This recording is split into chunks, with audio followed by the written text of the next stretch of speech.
I don't know. That's an idea, but I haven't been in the game long enough to see. But I will tell you this: this taxi thing they're doing is a big mistake. It hurts Hmm. drivers. It hurts Why is that? riders. It's sorry. Why is that? It's one of the dumbest moves I've ever seen. I think Mac, who I actually thought was quite good, he said it was like the most bold thing Uber's ever done. Adding number one, taxi competes with Uber drivers, so Hmm. that's like hurting the Uber driver who we're supposed to be making more Yeah. money from. Well, I Number mean, it goes two, back to, right, like if there's more supply, right? If you add yes, taxi drivers to the supply, I mean, one of our most popular videos on YouTube right now is actually, does Uber have an oversupply of drivers, in certain markets right yeah, now? So I think that's one worry for Uber drivers, right? yeah. And then what happens in times of surge if you open the app and the taxi's way cheaper because they have fixed price? Hmm. Then that business will go there and drivers don't get surged. So the problem will compound on Yeah. drivers. Well, in a Um, time right now, I mean, I like the move in a time right now where Uber has this driver supply shortage, right? Because obviously taxis, they typically have a little bit of a higher base rate than Uber. So, if there are times where Uber is surging, that's actually more expensive than taxis' base rate, right? And so taxis can kind of come in and maybe even make more than they normally do. And, but you're right, it does obviously impact the market and will have a negative effect on drivers' earnings for sure. and we tried this in 2012 because it was a company Halo that did Hmm. taxi hailing. We're like, oh, maybe we're missing something. Consumers hated it. There's a Mm. reason why consumers use Uber and Lyft is they hated the taxi experience.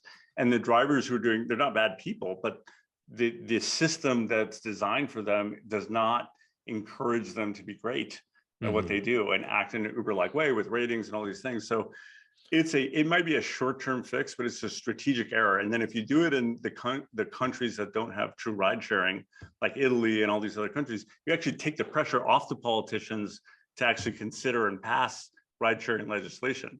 So it's Hmm. sort of like they're like, oh, what are you talking about? We're working with Uber, and it's Yeah. not really Uber. There's no ride sharing. Well, one of the big complaints that I've heard on the consumer side, since 2012, I mean, I was a driver in 2014 and providing water, and, rates were quite a bit higher and making more money as a driver, is that the quality of Ubers have gone down over time, especially I think internationally, this is true, but, even in the US, right, the quality of that, there's a lot of talk that Uber has churned through, millions of drivers, and it's sort of like who's left to drive.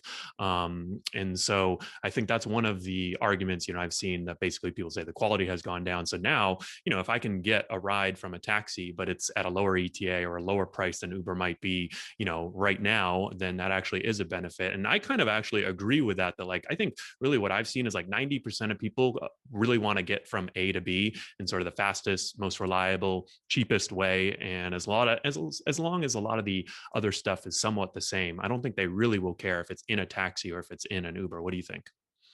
I disagree. I mean, I think what happens with taxi. Remember, if you take an Uber and it calls a taxi, and the taxi sees a hail on the street with their Mhm. hands raised, and they're going to get paid cash, they're going to cancel.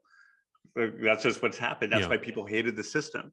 Um, and then you don't have the Well, controls. that's also not, I mean, on the product side, it's not the hardest to build that in, right? If you have a certain cancellation rate, you no longer are available for Uber requests as a taxi driver, right? Yes, but that depends on the negotiation you have with the taxi and limousine commissions. Are they going to let you take drivers off the system? Are you Gotcha. going to have to adjudicate it, or So what it is this? sounds like you're worried that like taxis coming on will bring a lot of those negative aspects, that have historically plagued taxis, the experience onto the Uber platform. For sure. And you blame Mhm. Uber because you ordered the taxi Yeah. to Uber. That's just how it works. Um, and there's no benefit. It's not like they're making the big commission rates that they do with Uber Mhm. drivers.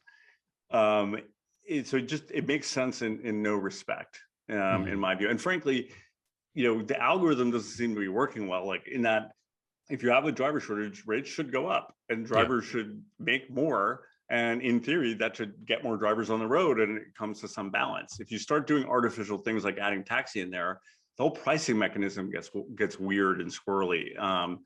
So I just don't understand the logic of it. And then remember, in New York City, you probably have 60,000 Uber drivers. There's like 13,000 taxis, and Mhm. most of them are sort of busy. How many of them? What percentage of them are going to take Uber fares? So it's like Yeah. it's just the impact will be marginal. Gotcha.